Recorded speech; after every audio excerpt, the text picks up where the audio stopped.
मुझे खेद है भैया, मैं अरुणासुर को प्राप्त हुए उसके गुप्त वरदान के बारे में कुछ भी ज्ञात नहीं कर सका। मैं मेरी युक्ति में सफल नहीं हो सका। किंतु अब उसकी मृत्यु के कारण को कैसे ज्ञात करेंगे हम, ये मेरी समझ के बाहर है गणेश। जब ब्रह्मदेव ने उसे वो वरदान प्रदान किया तो उस समय उन दोनों के अतिरिक्त वहां और कोई नहीं था। तो उन दोनों के अतिरिक्त और किसे ज्ञात हो सकता है ये रहस्य? अब हम स्वयं तो अतीत में जाकर वो संवाद सुन नहीं सकते ना गणेश।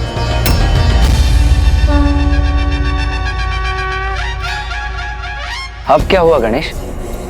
अचानक तुम्हारे मुख पर ये आशा की किरण का क्या कारण है? इस गुत्थी को सुलझाने का उपाय मेरे मन में कौंध गया है भैया। भैया मुझे उनका परिचय ज्ञात है, जिनकी दृष्टि से कुछ भी नहीं छिपा है। मैं कुछ समझा नहीं गणेश, कौन है वो? समय अर्थात काल।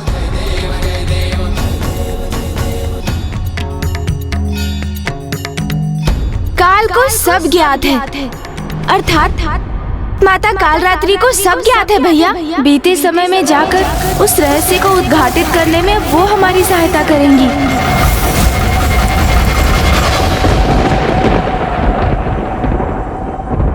देखा मेरा प्रभाव गणेश? ब्रह्मासुर से भेंट होने के पश्चात से ही वो तो अत्यंत क्रोधित हैं। दुष्टों को समझाना नहीं, उनका संहार करना है मेरा स्वभाव।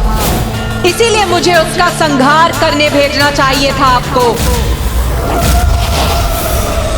किसी भी विकट परिस्थिति को सुलझाने के लिए साम दाम दंड भेद का प्रयोग करना होता है, और मैं भी ऐसा ही करूंगा।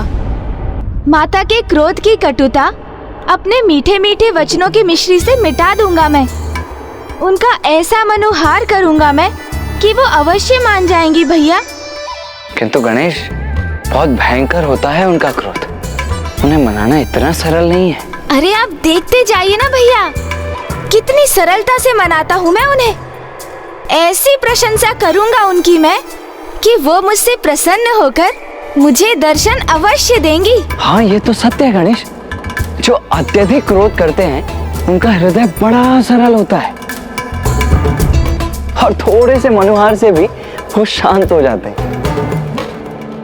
तो माता कालरात्रि को मनाने की तुम्हारी ये युक्ति कदाचित सर्वथा उचित है। हाँ, किंतु हम उन्हें बुलाएंगे कैसे? श्रद्धा और निष्ठा से उनका आवाहन कर।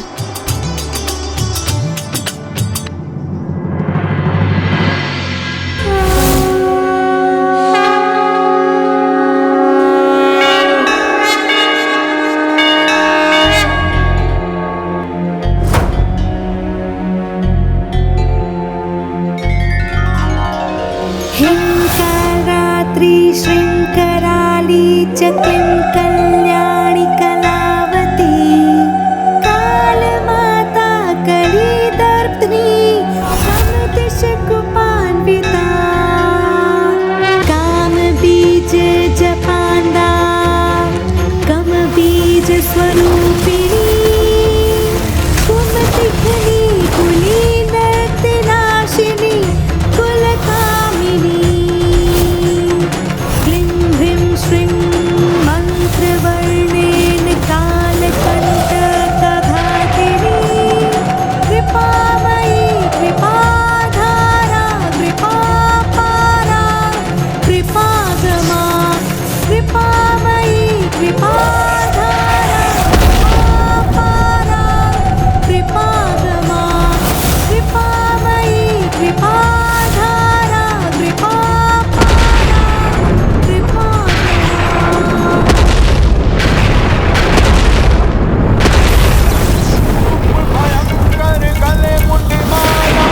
माता कालरात्रि है संताप हरे रुद्राणी, माता शुभ वरदात्री है माँ, माता शुभ वरदात्री है माँ, माता शुभ वरदात्री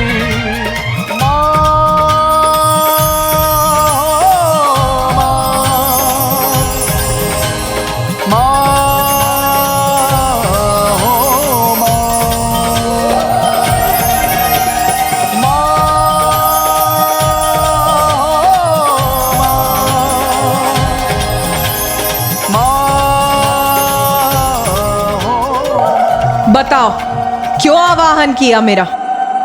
माता, मेरी विकट समस्या आप ही समझ सकती हैं और उसका समाधान भी आप ही मुझे बता सकती हैं। क्योंकि जो पूर्व में अवस्था आपकी थी, वही अवस्था अब मेरी है। इसलिए मैंने आपका आवाहन किया है माता। क्योंकि माता, जिस प्रकार माँ ने आपको दुर्गमासुर को समझाने के लिए भेजा था, वैसे ही मैं भी माँ के आदेश से अरुणासुर के पास जाने के लिए विवश हुआ। और फिर? किंतु माता, यदि कोई दुष्ट अहंकारी कुछ समझना ही ना चाहे, तो उसे भला कोई कैसे समझा सकता है? जैसे आप दुर्गमासुर को समझाने में असफल हुई, उसी प्रकार अरुणासुर की मृत्यु का रहस्य ज्ञात करने में मुझे भी असफलता का सामना करना पड़ा माता। किंतु अब आप ही बताइए ना माता, यदि शीघ्र ही ऐसे दुष्टों का अंत नहीं किया गया तो वे इसी प्रकार पाप कर्मों में लिप्त रहेंगे और पृथ्वी देवी उनके पापों का भार सहने के लिए विवश होती रहेंगी। इसीलिए तो मैंने अपना मत व्यक्त किया था कि इन दुष्टों को अभी इसी क्षण नष्ट कर देना चाहिए। हाँ माता, मेरा भी मत आपके ही समान है और आप तो उसी समय उस दुष्ट दुर्गमासुर का वध कर सकती थी। किंतु मैं चाहता भी तो अरुणासुर का वध करने में अक्षम रहता माता। क्यों? ऐसी कौन सी बाधा है जो तुम्हें अक्षम्य बनाती है? यही माता कि अरुणासुर का मुझे क्या, किसी को उसके वध का उपाय ज्ञात नहीं। ब्रह्मदेव का वरदान और उस वरदान को गुप्त रहने का वचन दोनों ही प्राप्त है उस दुष्ट को। इसलिए जो रहस्य ब्रह्मदेव उजागर नहीं कर सकते, वो मैं स्वयं ज्ञात करने गया था माता, किंतु असफल हो गया और अब प्रथम बार माँ के आदेश का पालन करने में असफल होकर लौटना होगा मुझे।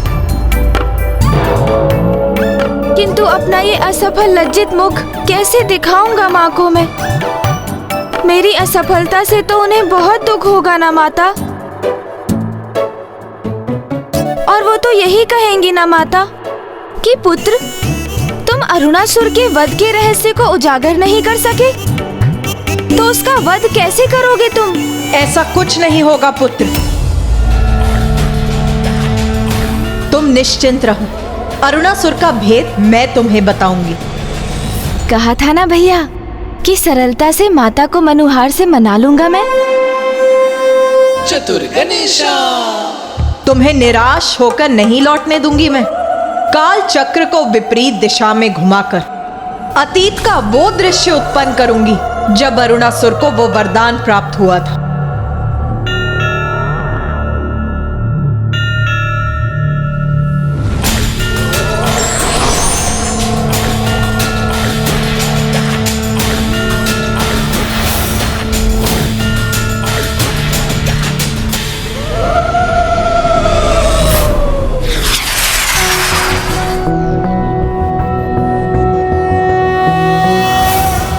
रक्ताब्धिपोतारुण पद्म संस्थानां पाशांकुशेष्वा सशरासि बाणं शूलं कपालं ददतिं कराब्जै रक्तां। भैया, मैंने कहा था ना, किसी भी समस्या को सुलझाने के लिए साम, दाम, दंड भेद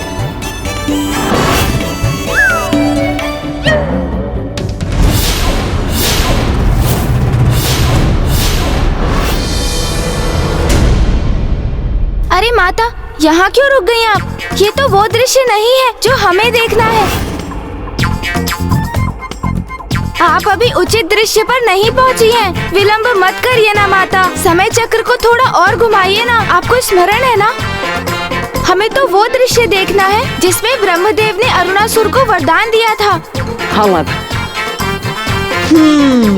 उचित कहते हो तुम। इसमें तो तुम और कुमार कार्तिकेय ही हैं। किंतु हम समय के इस बिंदु पर रुक ही गए, तो मुझे तुम्हारा वार्तालाप सुनने का मन हो रहा।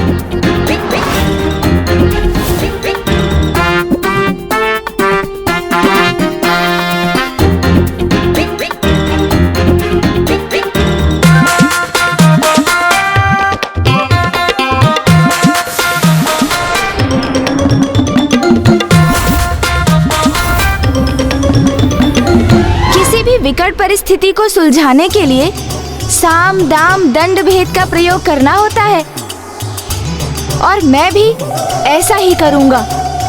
माता के क्रोध की कटुता अपने मीठे मीठे वचनों की मिश्री से मिटा दूंगा मैं। उनका ऐसा मनोहार करूंगा मैं कि वो अवश्य मान जाएंगी भैया। अरे आप देखते जाइए ना भैया, कितनी सरलता से मनाता हूँ मैं उन्हें। ऐसी प्रशंसा करूंगा उनकी मैं कि वो मुझसे प्रसन्न होकर मुझे दर्शन अवश्य देंगी। जो अत्यधिक क्रोध करते हैं उनका हृदय बड़ा सरल होता है। तो माता काल रात्रि को मनाने की तुम्हारी यह युक्ति कदाचित सर्वथा उचित है।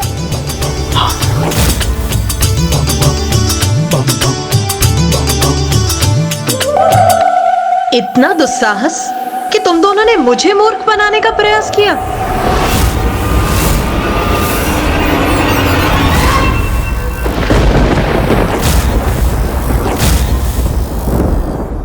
मुझे क्षमा कर दीजिए माता, मैंने तो ये शब्द बस भैया को समझाने के लिए बोले थे और वास्तव में तो भैया ने ही मुझे ये शब्द बोलने के लिए प्रेरित किया था। नहीं माता, मैंने तो मात्र इसकी बात स्वीकार की है। ये भूल इसी की है माता, मेरे नहीं। आपका दोषी यही है।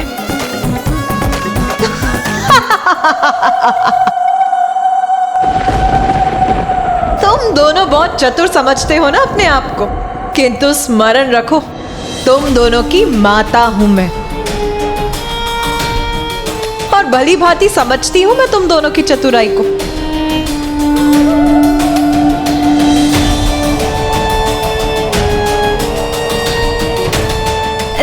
तो माता आप मुझसे रुष्ट नहीं है और आप हमें अतीत के उस पल में भी ले जाएंगी ना?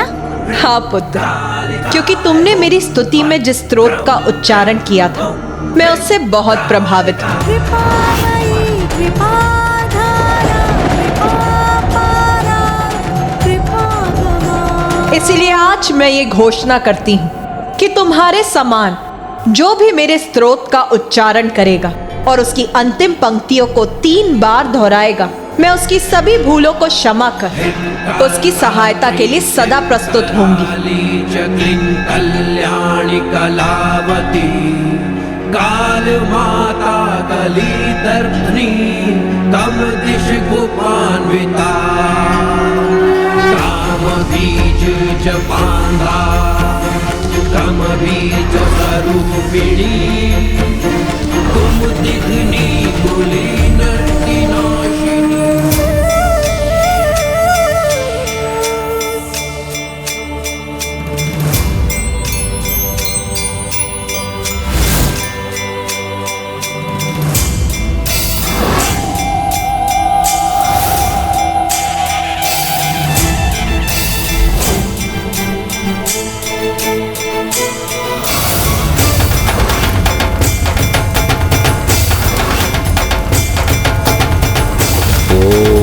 ब्रह्मदेवाय नमः। ओम ब्रह्मदेवाय नमः। ओम ब्रह्मदेवाय नमः। ओम ब्रह्मदेवाय नमः। ओम ब्रह्मदेवाय नमः। ओम ब्रह्मदेवाय नमः। अरुणासुर, उठो अरुणासुर, तुम्हारा तप सफल हुआ।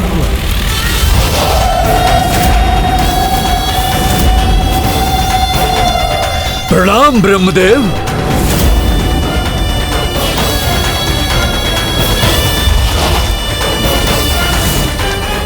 मैं अपना तप आपके चरणों में समर्पित करता हूं प्रभु।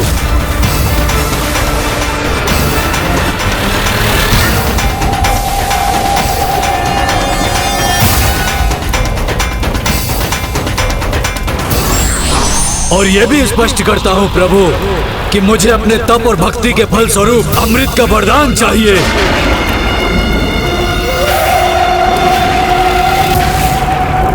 अरुणासुर, मैं तुम्हारे इस घोर तप से अत्यंत प्रसन्न हुआ, किंतु अमृत प्रदान करने में मैं असमर्थ हैं। प्रभु, इस तप की दीर्घ अवधि में अनेक कष्ट सहे हैं मैंने। प्रथम सहस्त्र 10 वर्ष मात्र वायु और सूखे पत्ते को ही आहार बनाया मैंने, और फिर 10 सहस्त्र वर्ष मैंने जल की बूंदों का ही पान किया प्रभु, और अंतिम 10 वर्ष मैंने कुछ भी ग्रहण नहीं किया प्रभु। और आप कह रहे हैं मुझे आप अमृत का वरदान नहीं दे सकते, तो फिर क्या लाभ हुआ इतने कठोर तप का प्रभु?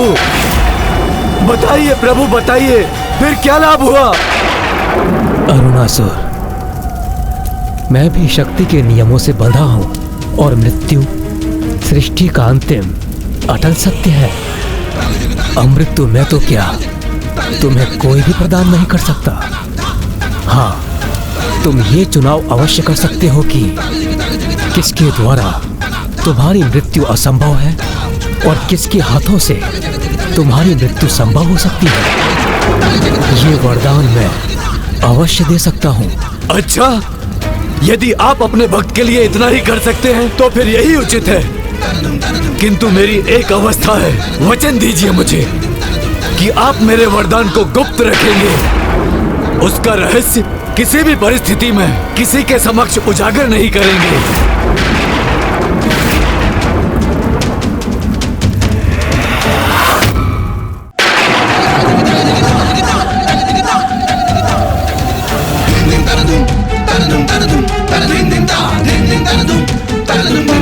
उचित है वत्स, अपने कठोर तप से तुमने अधिकार प्राप्त किया है। मैं तुम्हें वचन देता हूँ, मैं तुम्हारे वरदान के विषय में कभी भी किसी से कुछ नहीं कहूंगा। तो फिर मुझे ये वरदान देने की कृपा कीजिए प्रभु कि मेरा वध कोई देवता, असुर, स्त्री, किन्नर, पशु, यक्ष, नाग, गंधर्व द्वारा संभव न हो सके।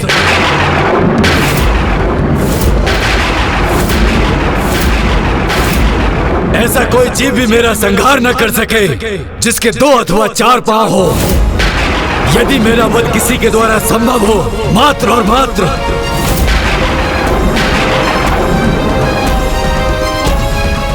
6 पांव वाली तुच्छ रानी कीट ही कर सके, जिसका स्वर ब्रह्मांड की गूंज के समान हो।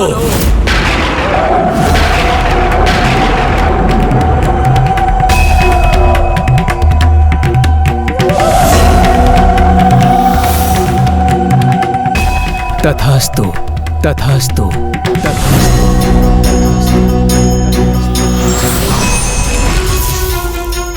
छह पांव वाली तुच्छ रानी कीट ही कर सके, जिसका स्वर ब्रह्मांड की गूंज के समान हो।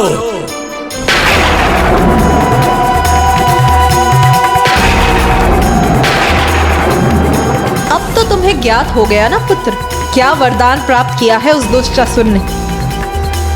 हाँ माता, उस दुष्ट ने बहुत चतुराई का प्रदर्शन किया है, क्योंकि उसे ये ज्ञात है कि वो गिरगिट होने के कारण अपनी जिह्वा से किसी भी कीट को अपना आहार बना सकता है, और उसने रानी कीट को इसीलिए चुना क्योंकि वो यदा कदा ही गतिशील होती है। किंतु ऐसा कौन सा कीट है जिसके 6 पांव होते हैं और जो ब्रह्मनाद की ध्वनि उत्पन्न करता हो?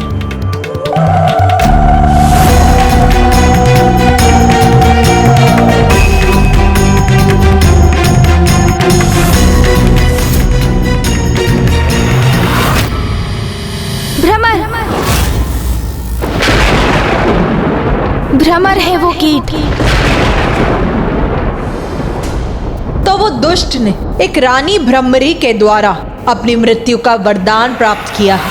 किंतु एक नन्ही सी भ्रमरी एक विशालकाय असुर का अंत कैसे कर सकती है? और वो भी एक ऐसे असुर को एक भ्रमरी कोई क्षति कैसे पहुंचा सकती है जो भांति भांति के कीटों को अपना आहार बनाकर ही अपना उदर भरता हो, जो अपनी जीभा मात्र से ही किसी भी कीट का अंत कर देता हो।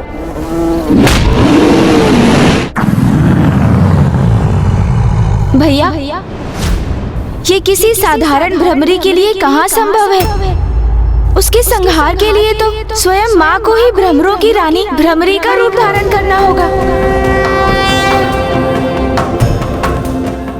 कितनी अद्भुत और अपूर्व होगी ये घटना, जिसका साक्षी बनने का सौभाग्य प्राप्त करने की बड़ी उत्सुकता से प्रतीक्षा करूंगा मैं।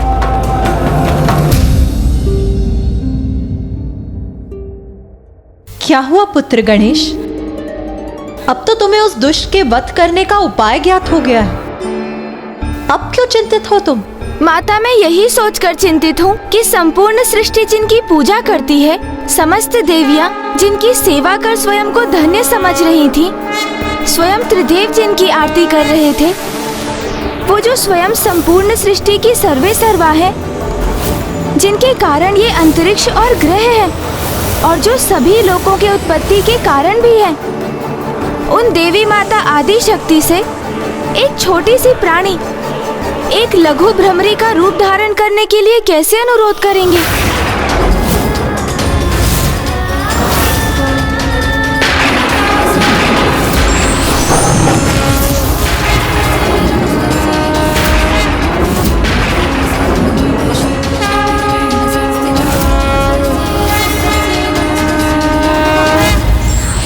अधर्मी अपने बचाव के लिए कोई भी युक्ति लगा ले, किंतु ईश्वर उसके पतन का कोई ना कोई मार्ग अवश्य ही चुनकर रखते हैं।